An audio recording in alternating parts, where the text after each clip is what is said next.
Class 9th के बच्चों के लिए उनके एनसीईआरटी बुक्स का पेज नंबर 32 से मैंने क्वेश्चन उठाया। इसमें फैक्टराइजेशन करना है by using factor theorem. Factor theorem थोड़ा सा डिफिकल्ट पड़ता है बच्चों को, और एनसीईआरटी बुक में जो एग्जांपल दिया गया है उसमें बहुत सारे बच्चों को डाउट है, तो उस क्वेश्चन को मैं क्लियर करने की कोशिश कर रहा हूँ। आई होप ये क्वेश्चन आप लोगों को थोड़ा सा इजी हो जाएगा। तो चलिए देखते हैं क्वेश्चन क्या है। Factorise 6x² + 17x + 5 by using the factor theorem. इसको फैक्टर थ्योरम को यूज करके इसको फैक्टराइज करना है। तो सबसे पहले जब आप फैक्टर थ्योरम को यूज करके फैक्टराइज करते हैं तो सबसे पहले आपके दिमाग में एक बात होनी चाहिए कि जो फर्स्ट टर्म है उसका जो कोएफिशिएंट होगा वो 1 होना चाहिए, यानी यहाँ पर 6 नहीं होना चाहिए। ठीक है, तो इसके लिए हम क्या करते हैं कि सारे टर्म्स को 6/6 से मल्टीप्लाई करते हैं। तो सबसे पहले सॉल्यूशन स्टार्ट करते हैं। हमारा क्वेश्चन है, इक्वेशन है 6x² + 17x + 5। 6 यहाँ से रिप्लेस करना है, तो इसके लिए क्या करेंगे, सारे टर्म्स को 6/6 से मल्टीप्लाई करेंगे। तो लिखेंगे on multiplying all the terms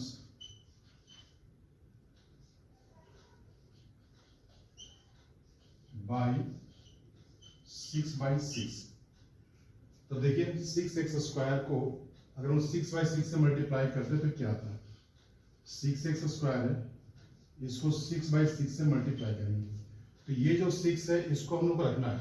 अगर ये और ये रेड्यूस हो सकता है तो रेड्यूस हम लोग कर देंगे। तो देख सकते हैं आप लोग 6 और 6 कैंसिल हो जाएगा, यहाँ क्या बच गया 6x²। तो यहाँ पर हमारा फर्स्ट टर्म हो जाएगा 6x² प्लस अब ये 17x है, तो इसको भी हम क्या करेंगे 6/6 से मल्टीप्लाई करेंगे। 6/6 इंटू 17x, इस x को इसको तो रखना ही है, तो ये 6 जो है इसके पीछे लग जाएगा, यानी 6 इंटू 17/6 x मान हो जाएगा। हम लिखेंगे 6 इंटू 17/6 x प्लस, अब इस 5 को मल्टीप्लाई करेंगे 6/6 इंटू 5। ठीक है, मैंने क्या बोला था, इस 6 को रखना हम लोग को, तो क्या हो जाएगा, इस 6 को अलग रखेंगे इंटू 5/6। तो यहाँ पर हमारा आ जाएगा 6 इंटू 5/6। अब देखिए आप लोग 6 यहाँ भी है, 6 यहाँ भी है और 6 यहाँ भी है, तो 6 को लोग कॉमन ले सकते हैं। लिखेंगे 6 कॉमन आ गया। अब यहाँ से 6 निकाल लिए तो क्या बचा, x² प्लस ये 6 निकल गया, यहाँ बच गया 17/6x प्लस यहाँ 6 निकल गया, ये बच गया 5/6। ठीक है, अब हमारा नेक्स्ट स्टेप हम क्या करेंगे कि 5/6 के जितने भी फैक्टर्स हैं उनको अपन लिखेंगे। तो आई होप कि इसका आप लोगों को फैक्टर्स निकालने आता होगा। यहाँ देखिए 5/6 के फैक्टर्स क्या क्या हो सकते हैं। 5/6 के फैक्टर्स होंगे +-1 +-5 +-1/2 +-5/2, फिर +-1/3 +-5/3, फिर +-1/6 और +-5/6, यानी ये सारे फैक्टर्स इसके होंगे। तो इसमें से हम लोग को 0 फाइंड आउट करना है। आप लोग पता है कि 0 में क्या होता है कि इसमें से कोई भी वैल्यू अगर पॉलिनोमियल में x के बदले यूज करेंगे तो पूरे पॉलिनोमियल का वैल्यू क्या बन जाना चाहिए, 0 बन जाना चाहिए। तो ट्रायल मेथड से लोग ट्राई करेंगे, तो यहाँ पर 1/3 है, इसका नेगेटिव -1/3 को इस पॉलिनोमियल में पुट करेंगे आप लोग, तो पूरा का पूरा इक्वेशन 0 बन जाएगा। चलिए फिर देखते हैं लोग, यहाँ पर हमारा पॉलिनोमियल है x square plus 17/6x plus 5/6। मैंने क्या बोला था कि -1/3 क्या है, इसका 0 है, तो पुट करके देखिए एक्स स्क्वायर के बदले क्या पुट करेंगे, -1/3 स्क्वायर है प्लस 17/6 है इंटू एक्स के बदले क्या लेना, -1/3 प्लस 5/6। ठीक है, अब यहां देखिए -1/3 इंटू -1/3, नेगेटिव क्या पॉजिटिव बन जाएगा और ये क्या हो जाएगा 1/6। अब क्या होगा, माइनस और प्लस मल्टीप्लाई होगा तो -17 बन जाए 17 और 6 3 जा 18 प्लस 5/6। अब 6 18 और 6 का आंसर निकालिए, कितना आएगा 18 आएगा। 6 से 2 डिवाइड करेंगे 3 आएगा, 3 बन जा 3 माइनस 18 से 2 डिवाइड करेंगे 1 आएगा, 1 इंटू 17 17 प्लस 6 से 18 डिवाइड करेंगे 3 आएगा, 3 5 जा 15। कहीं पर रॉन्ग हो रहा है। अच्छा ये 1 इंटू 3 तो 1 1 जा 1 और 3 3 जा 9, ये हो जाएगा आपका 9 और 9 से 18 में डिवाइड करें 2 आएगा, 2 1 जा 2। अब क्या ये 2 पॉजिटिव और 15 पॉजिटिव है, दोनों ऐड हो जाएगा तो कितना आ जाएगा 17 और ये नेगेटिव 17 बाई 18। 17 माइनस 17 विल बी 0/18 इक्वल टू क्या आ गया 0 आ गया। ठीक है, तो ये देख सकते हैं कि -1/3 हम लेते हैं इस पॉलिनोमियल में, तो हमारा वैल्यू क्या आता है 0 आता है। That means -1/3 will be the 0 of px। तो लिखेंगे हम लोग by trial -1/3 is the 0 of px। ये 0 है, तो जब 0 है तो क्या होगा, therefore x plus 1 is a factor of px, इसका फैक्टर होगा।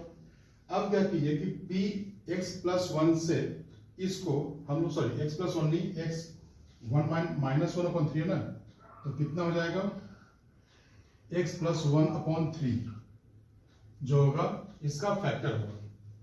तो अब क्या करेंगे कि ये जो पॉलिनोमियल है px x² plus 17x plus 5/6, इसको डिवाइड करेंगे x प्लस 1/3 से।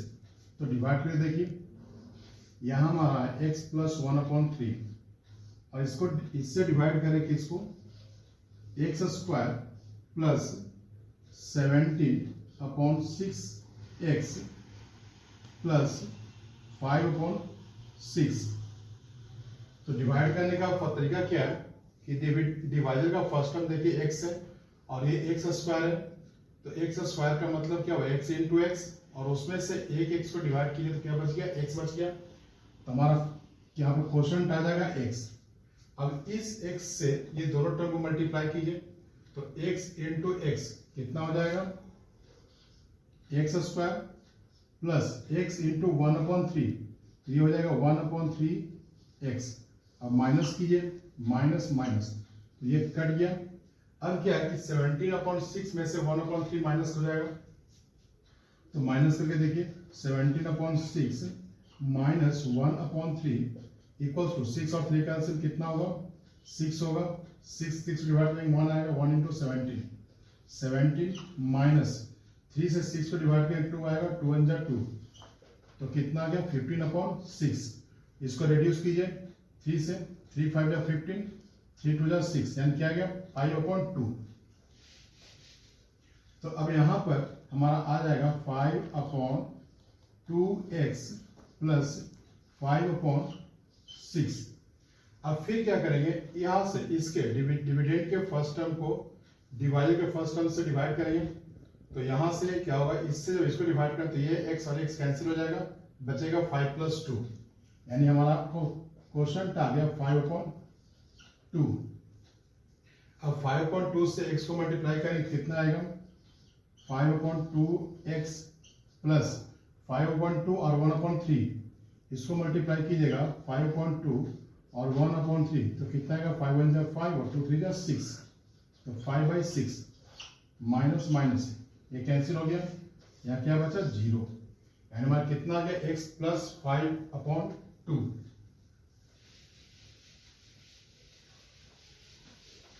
तो अब इस px को, यानी क्या था? 6 into x square plus 17/6x plus 5/6 हम लोग लिख सकते हैं, किससे डिवाइड किया था हमने? x प्लस 1/3, 6 तो रहेगा ना, 6 under bracket x plus 1/3 into क्या है यहाँ पर? x प्लस 5/2, x प्लस 5/2, ठीक है, ये हमारा आ गया। अब क्या करेंगे? इसको एक्सपेंड कर लेंगे, तो 6 इंटू, अब इसको सॉल्व कीजिए, x प्लस 1/3 कितना हो जाएगा? x प्लस 1/3 डिवाइड करेंगे, 1 और 3 का 3 होगा, 1 से 3 डिवाइड कर 3 आएगा, 3 इंटू एक्स, 3x, 3 से 3 डिवाइड करें 1 आएगा, 1 1 जा 1, ये कितना हो गया? 3x प्लस 1/3, और इसको सॉल्व कीजिएगा x प्लस 5/2, तो कितना आएगा? 1 और 2 का एलसीएम 2 होगा, 1 से 2 को डिवाइड करें 2 आएगा, 2 इंटू एक्स, 2x प्लस 2 से 2 को डिवाइड करें 1 आएगा, 1 इंटू 5, देखिए 2x प्लस 5/2, 2x कितना था? प्लस कितना था? x/1 प्लस 5/2, 1 और 2 का सब 2 हो गया, 1 से 2 को डिवाइड किया 2 आया, 2x प्लस 2 से 2 को डिवाइड किया 1 आया, 1 इंटू 5, 2x प्लस 5/2। अब देखिए, इस 3 से 6 को डिवाइड करें 2 आएगा, इस 2 से डिवाइड करें 2 आएगा, यानी कितना आ गया? 3x plus 1 into 2x plus 5। I think यही आंसर, मैं चेक कर लेता हूँ बुक में, पेज नंबर 33।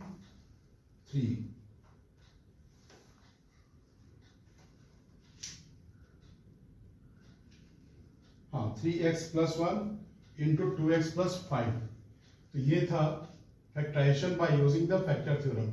इसमें हमेशा ध्यान रखना आप लोगों को कि जो फर्स्ट टर्म है उसका कोफिशिएंट अगर 1 है तो आप डायरेक्ट फैक्टर से स्टार्ट करेंगे, और अगर नहीं है, अगर एक साथ से कोफिशिएंट 1 नहीं है तो फिर आपको इसको रिप्लेस करना होगा। आई होप ये क्वेश्चन आप लोगों को क्लियर होगा। चलिए फिर मिलते हैं नेक्स्ट क्वेश्चन में।